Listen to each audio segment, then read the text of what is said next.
వైద్యశాస్త్రం ప్రకారం గుండె ఆగిపోతే మనిషి చనిపోయినట్టే. కానీ ప్రపంచవ్యాప్తంగా వేల మంది ప్రజలు క్లినికల్ డెడ్ అని ప్రకటించబడ్డాక మళ్లీ ప్రాణాలతో తిరిగి వచ్చారు. అలా తిరిగి వచ్చిన వారు చెప్పిన విషయాలు వింటే ఆధునిక సైన్స్ కూడా సమాధానం చెప్పలేక తలగొక్కుంటుంది.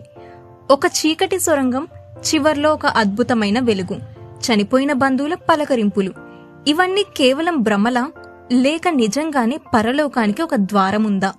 ఈ రోజు తెలుగు స్వరంలో నియర్ డెత్ ఎక్స్పీరియన్స్ వెనుక ఉన్న అంతు చిక్కని రహస్యాలను తెలుసుకుందాం. నియర్ డెత్ ఎక్స్పీరియన్స్ అనుభవించిన వారు దాదాపు 80% మంది ఒకే రకమైన ప్రయాణాన్ని వివరిస్తారు. మొదటిది అవుట్ ఆఫ్ బాడీ ఎక్స్పీరియన్స్, అంటే తమ శరీరాన్ని తామే పైనుండి చూడడం. ఆ సమయంలో వారికి ఎటువంటి నొప్పి ఉండదు, కేవలం ఒక రకమైన ప్రశాంతత మాత్రమే ఉంటుంది. ఆ తరువాత వారు ఒక పొడవైన చీకటి సొరంగం గుండా వెళ్తారు. ఆ సొరంగం చివర్లో ఒక అద్భుతమైన కాంతి కనిపిస్తుంది. అది వెలుగు కంటే కూడా ఒక రకమైన ప్రేమలాగా అనిపిస్తుందని వారు చెబుతారు. అక్కడ వారికి ఎప్పుడో చనిపోయిన తమ తాతలు, తండ్రులు లేదా ఇష్టదైవం కనిపిస్తారట. నీ సమయం ఇంకా రాలేదు, వెనక్కి వెళ్ళు అని వారు చెప్పగానే ఒక్కసారిగా మళ్లీ శరీరంలోకి ప్రవేశిస్తారు. మరొక ఆశ్చర్యకరమైన విషయం లైఫ్ రివ్యూ. ఆ వెలుగులో ఉన్నప్పుడు మనిషి పుట్టినప్పటి నుండి చనిపోయే వరకు చేసిన ప్రతి పని కళ్ళ ముందు ఒక సినిమా రీల్లా కేవలం కొన్ని సెకండ్లలోనే కనిపిస్తుందట. తాము ఇతరులకు చేసిన సహాయం, ఇతరుల మనసు నొప్పించిన క్షణాలు అన్నీ వారు మళ్లీ తిరిగి అనుభవిస్తారు. ఇక్కడ విశేషం ఏంటంటే ఏ దేవుడో వచ్చి మీకు తీర్పు చెప్పరు, మీ పనులను చూసి మీరే తీర్పిచ్చుకుంటారట.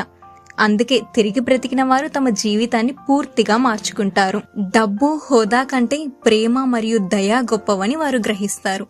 ఇది కేవలం మెదడులో జరిగే కెమికల్ రియాక్షన్ అయితే మనిషి వ్యక్తిత్వం ఇంతలా ఎలా మారుతుంది?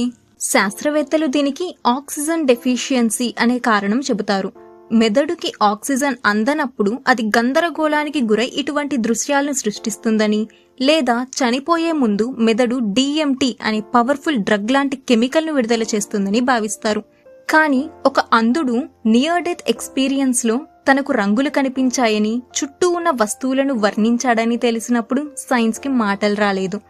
మెదడు చనిపోయినా సరే స్పృహ అనేది వేరుగా పనిచేస్తుందని చెప్పడానికి ఇవే అతి పెద్ద సాక్ష్యాలు. మరణం అనేది ఒక అంతం కాదు, అది ఒక కొత్త ప్రయాణానికి ఆరంభం అని నియర్ డెత్ ఎక్స్పీరియన్స్ అనుభవాలు మనకు చెబుతున్నాయి. బహుశా మనం ఇక్కడికి వచ్చింది ఏదో నేర్చుకోవడానికేనేమో. మరి ఈ పరలోక ప్రయాణాల గురించి మీరేమనుకుంటున్నారు?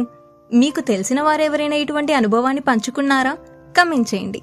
రేపటి వీడియోలో మనం 6th సెన్స్, మనకు రాబోయే ప్రమాదాలు ముందే ఎలా తెలుస్తాయి అనే మిస్టరీని తెలుసుకుందాం. సబ్స్క్రైబ్ చేయడం మర్చిపోకండి. ఇది తెలుగు స్వరం.